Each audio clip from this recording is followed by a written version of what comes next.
Kali ini sebuah cerita tentang lalat menyerbu istana. Pada masa itu, hiduplah seorang raja yang gagah perkasa, bergelar Sultan Harun ar-Rasyid, penguasa Baghdad yang masyhur. Segala titahnya adalah hukum, dan barang siapa berani melawan, niscaya akan menanggung akibatnya. Adapun di negeri itu, terdapat seorang lelaki cerdik nan jenaka, tiada lain ialah Abu Nawas. Kecerdikannya sudah masyhur. Demikian pula kelucuannya yang terkadang membuat banyak orang terbahak-bahak, namun juga tak jarang menyinggung orang besar. Pada suatu hari, ketika sang raja tengah duduk di balairung istana ditemani para wazir dan hulu balang, masuklah Abu Nawas dengan wajah riang. Dengan bahasa bersenda gurau, ia melontarkan kelakar yang bagi rakyat jelata terasa ringan, tetapi bagi telinga sultan, sungguh menusuk hati. "Wahai paduka raja," ujar Abu Nawas sambil tersenyum licik. "Seandainya engkau hendak menghitung jumlah kesabaranmu, cukup cerminlah wajahmu dikala marah. Niscaya tampaklah betapa kecil kesabaran itu dibanding besarnya hidungmu." Hening seketika. Para wazir menahan napas, takut tertawa maupun bersuara. Sang raja memucat lalu memerah mukanya, bagai bara disiram minyak. "Berani benar engkau, Abu Nawas," bentak sang raja dengan suara yang menggelegar. "Aku adalah bayangan Allah di muka bumi. Bagaimana engkau berani menyamakan kesabaranku dengan hidungku? Adakah engkau hendak mempermainkan kebesaran seorang raja?"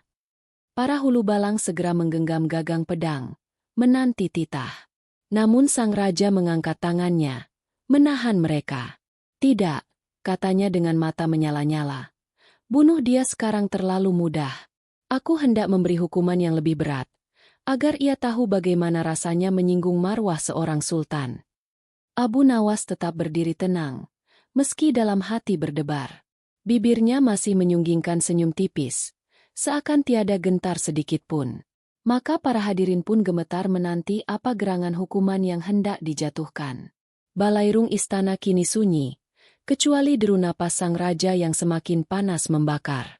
Setelah murka sang raja mereda sedikit, beliau bersandar di singgasana emas yang berukir permata. Matanya yang tajam menatap Abu Nawas laksana seekor elang mengintai mangsanya. "Wahai Abu Nawas," titah baginda, "karena lidahmu yang lancang itu, engkau tak akan kubunuh. Namun, aku menjatuhkan kepadamu suatu hukuman yang tiada pernah dijatuhkan pada orang lain." Balairung seketika riuh oleh bisik-bisik para wazir. Ada yang berdebar menanti, ada pula yang diam-diam ingin melihat Abu Nawas hancur oleh kelicikannya sendiri. Raja pun melanjutkan, "Engkau harus membawa 1000 ekor lalat hidup-hidup ke istana ini dalam tempo 3 hari. Jika engkau gagal, jangan harap nyawamu selamat. Engkau akan kupasung dan kurantai hingga ajal menjemputmu." Tercenganglah segenap hadirin mendengar titah itu. Ada yang tersenyum miring, ada yang menutup mulut menahan tawa, karena tugas itu tampak mustahil adanya. Bagaimana mungkin seorang manusia biasa mampu mengumpulkan 1000 ekor lalat? Makhluk yang kecil, lincah, dan sukar ditangkap? Namun Abu Nawas hanya menunduk hormat sambil berkata dengan suara tenang, "Baiklah, Tuanku Raja. Jika itu titah paduka, hamba akan berusaha sekuat tenaga. Tetapi izinkanlah hamba memohon doa restu, agar para lalat di bumi Baghdad sudi menemani perjalanan hamba."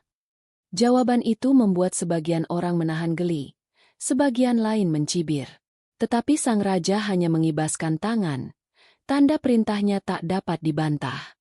"Pergilah," serunya. 3 hari dari sekarang, aku ingin melihat apakah engkau masih bisa berdiri di hadapanku atau terikat di tiang gantungan. Dengan langkah perlahan, Abu Nawas pun keluar dari balairung. Meski wajahnya masih terlihat tenang, dalam hatinya berkecamuk badai. Bagaimana caranya ia dapat melaksanakan perintah mustahil ini? Keluar dari balairung istana, Abu Nawas berjalan menunduk melewati lorong panjang yang dijaga para hulu balang. Langkahnya teratur, namun dalam dadanya bagai bergemuruh 1000 guntur. 1000 ekor lalat dalam 3 hari, gumamnya lirih. Seandainya aku diberi tugas menangkap 1000 ekor kambing, niscaya lebih mudah. Tetapi lalat? Ia tiada gembala, tiada kandang, dan tiada yang rela ditangkap. Sampailah ia di rumahnya yang sederhana. Istrinya, yang telah terbiasa dengan akal bulu suaminya, menatap penuh curiga. "Wahai suamiku," tanya sang istri, "wajahmu pucat bagai kain yang terendam embun. Apakah gerangan musibah yang kau bawa pulang dari istana?" Abu Nawas menarik napas panjang, lalu diceritakannya perintah mustahil dari sang raja. Sang istri pun menutup mulutnya, antara terkejut dan ingin tertawa. "1000 ekor lalat," ujarnya. "Andai engkau punya perangkap raksasa, itu pun belum tentu berhasil. Apalagi dengan waktu hanya 3 hari. Abu Nawas tersenyum getir. "Benar katamu, istriku. Tetapi seorang Abu Nawas tiada boleh menyerah sebelum bertanding. Hanya saja, kepalaku pening memikirkan tipu daya apa yang patut kugunakan kali ini." Hari pertama pun berlalu. Abu Nawas mencoba mengendap di pasar, mengibas-ngibaskan tangan sambil mengejar lalat yang hinggap di gerobak buah. Namun yang ia dapat hanyalah pandangan aneh dari para pedagang. Hari kedua, ia mencobanya di kandang ternak, tempat banyak kotoran mengundang lalat berkumpul. Tetapi lalat-lalat itu terbang entah kemana begitu ia mencoba menangkapnya dengan botol kosong. Maka makin gundah hatinya. Malam pun tiba, dan Abu Nawas berbaring gelisah. Matanya menatap langit-langit rumah, sementara istrinya terlelap di sampingnya. "Ya Allah," bisiknya, "engkau tahu hamba ini lemah. Namun jangan biarkan akal hamba terhenti. Berilah hamba satu jalan, walau jalan itu tampak gila." Dan pada malam itu, tatkala lampu minyak hampir padam, suatu pikiran aneh perlahan muncul dalam benak Abu Nawas, sebuah siasat yang tiada terduga, bahkan baginya sendiri. Malam itu sunyi benar. Hanya terdengar bunyi jangkrik bersahut-sahutan dari kebun di belakang rumah. Abu Nawas masih terjaga, sementara pelita minyak berkelip-kelip seperti hendak padam. Ia duduk bersila, menepuk-nepuk keningnya. 1000 lalat, 1000 lalat, ulangnya berulang kali, seakan mantra yang tak berhenti berputar di kepalanya. Tiba-tiba seekor lalat lewat di depan hidungnya, berputar-putar, lalu hinggap di bibir tempayan air. Abu Nawas menatapnya, lalu terkekeh lirih. "Ah, lalat-lalat memang suka berkumpul di tempat makanan dan bau busuk. Mengapa tidak undang saja mereka untuk datang kepadaku? Bukan aku yang mengejar mereka." Sekonyong-konyong wajah Abu Nawas berseri. Ia menepuk paha sambil berkata, "Benar, jika aku hendak menangkap 1000 lalat, maka aku mesti menjadi tuan rumah bagi mereka. Biarlah mereka datang dengan sendirinya, ibarat tamu yang diundang ke pesta." Dengan segera ia mengatur siasat. Ia meminta istrinya menyiapkan makanan sisa, kue basi, ikan asin yang hampir busuk, serta daging yang telah beraroma menusuk. Semua itu dikumpulkannya dalam sebuah tempayan besar. "Apa maksudmu, wahai suamiku?" tanya istrinya dengan wajah heran. "Sabarlah, istriku," jawab Abu Nawas sambil terkekeh. "Besok engkau akan melihat Baghdad gempar oleh pesta yang tak pernah terlintas di benak siapapun, pesta para lalat." Maka malam itu, ia menutup tempayan tersebut dengan kain basah agar aromanya tidak terlalu menyebar lebih dahulu. Tetapi dalam hatinya, Abu Nawas tahu benar, esok hari, rumahnya akan menjadi istana bagi 1000 bahkan beribu-ribu lalat. Sebelum berbaring, ia menengadah ke langit dan berbisik lirih, "Wahai Tuhanku, Engkau telah memberiku akal. Semoga akal ini cukup untuk menundukkan titah seorang raja." Dan malam itu pun Abu Nawas terlelap dengan senyum puas. Sementara siasat gilanya baru akan bermula esok pagi. Tatkala fajar menyingsing di ufuk timur, suara ayam berkokok bersahut-sahutan menandai datangnya hari kedua dari hukuman Abu Nawas. Udara pagi masih sejuk, tetapi rumah Abu Nawas telah sibuk luar biasa. Ia keluar dengan langkah sigap, membawa tempayan besar berisi makanan sisa yang telah disiapkannya malam tadi. Bau anyir dan masa menyebar ke udara, membuat para tetangga menutup hidung sambil berseru, "Astagfirullah, Abu Nawas, apakah engkau hendak membuka dapur atau kuburan?" Abu Nawas hanya tersenyum, matanya berkilat penuh rahasia. "Bersabarlah, wahai tetanggaku. Sebentar lagi engkau akan menyaksikan mukjizat yang bahkan raja pun tak sanggup menandingi. Lalu ia menaruh tempayan itu di halaman rumah, menyingkap kain penutupnya, dan wah! Seketika udara dipenuhi suara dengung ribuan lalat yang datang menyerbu bagaikan pasukan dari langit. Lalat-lalat itu beterbangan mengitari tempayan, hinggap di tepian, merayap di dinding, bahkan menempel di tangan Abu Nawas. Ia hanya tertawa, seolah tengah memandangi tamu agung yang lama dinantikannya. "Aha!" serunya girang. "Lihatlah, istriku. Undanganku telah dihadiri oleh ribuan tamu bersayap.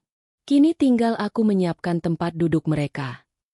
Ia pun mengambil sehelai jaring tipis yang biasa digunakan nelayan di sungai, lalu dengan hati-hati menutup seluruh permukaan tempayan. Begitu ia menarik tali jaring, ratusan lalat terperangkap di dalamnya. Namun Abu Nawas belum puas. Ia mengulang cara itu berkali-kali, memancing lebih banyak lalat dengan bau busuk dari tempayan lain. Hari itu, dari pagi hingga menjelang senja, halaman rumahnya bagai medan perang kecil penuh lalat beterbangan. Ketika malam tiba, Abu Nawas menghitung hasil tangkapannya. Dengan senyum lebar, ia berseru, 970 ekor. Kurang 30 lagi untuk genap 1000. Esok hari mereka akan datang sendiri, tertarik oleh saudara-saudaranya yang telah duluan terjebak.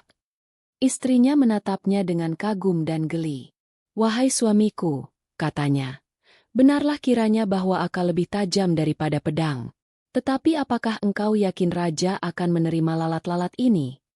Abu Nawas menatapnya dengan mata berbinar. "Percayalah, istriku, bukan hanya akan menerima, Baginda akan terkecoh, bahkan tertawa hingga air matanya keluar. Sebab yang akan kubawa ke istana bukan sekadar lalat, melainkan pelajaran tentang kebijaksanaan yang berbalut kegilaan." Dan malam itu, Abu Nawas kembali tersenyum puas.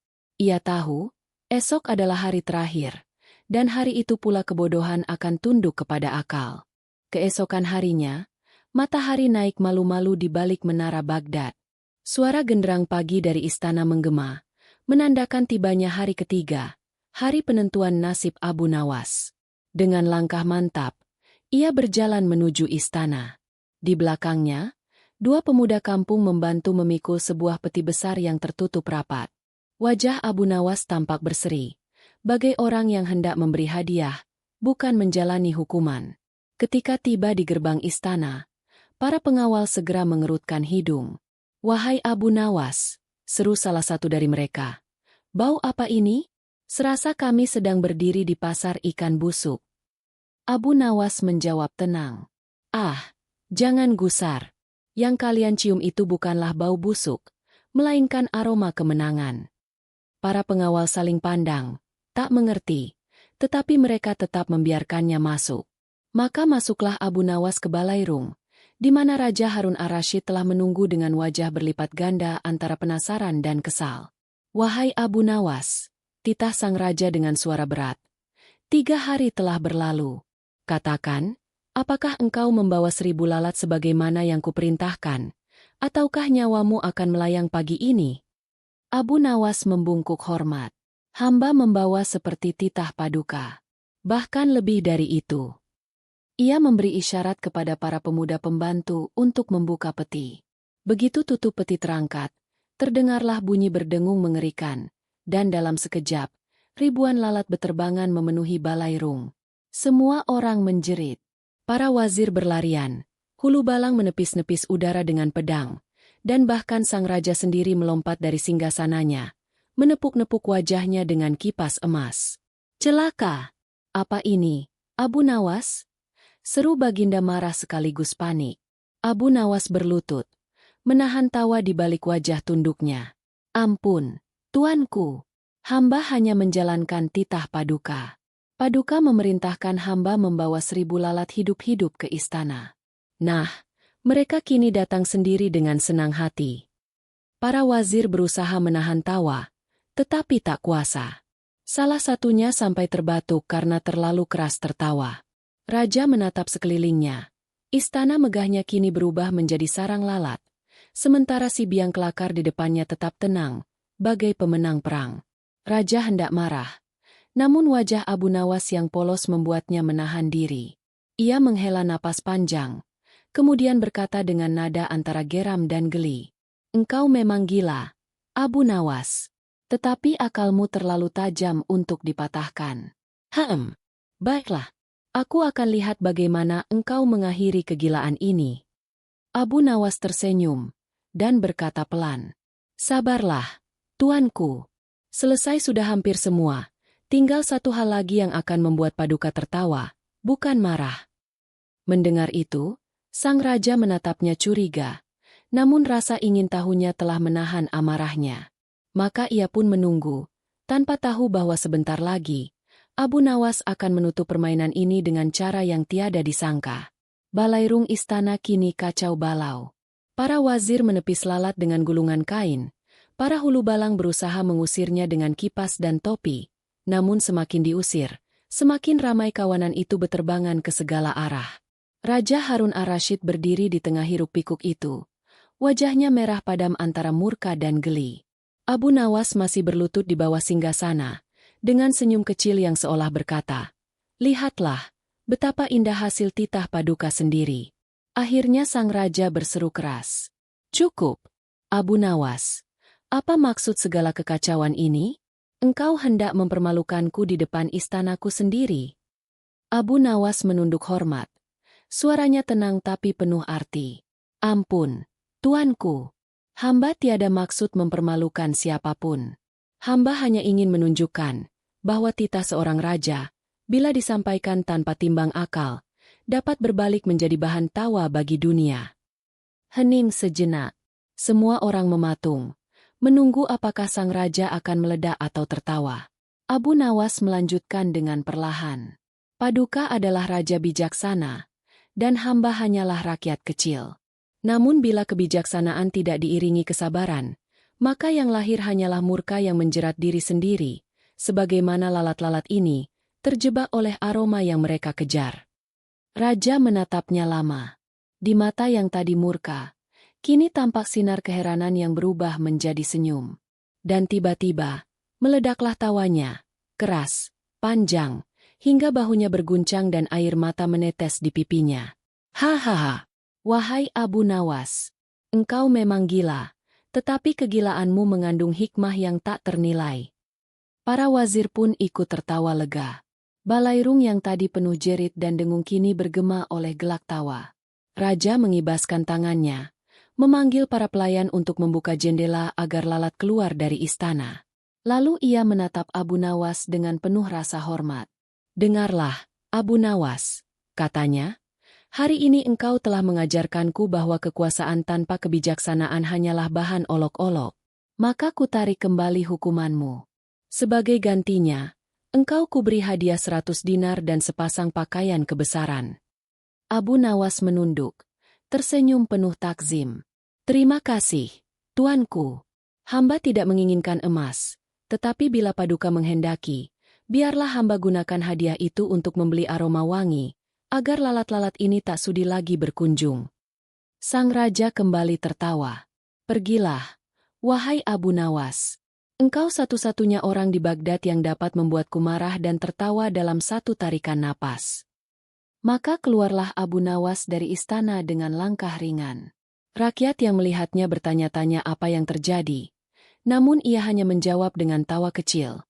Terkadang, cara terbaik untuk menundukkan kuasa adalah dengan kelucuan yang tak bisa dilawan. Dan demikianlah, selesailah kisah ini. Tentang seorang raja yang dihukum oleh kebijaksanaan seorang rakyat kecil. Dan seorang rakyat kecil yang dibebaskan oleh tawa seorang raja.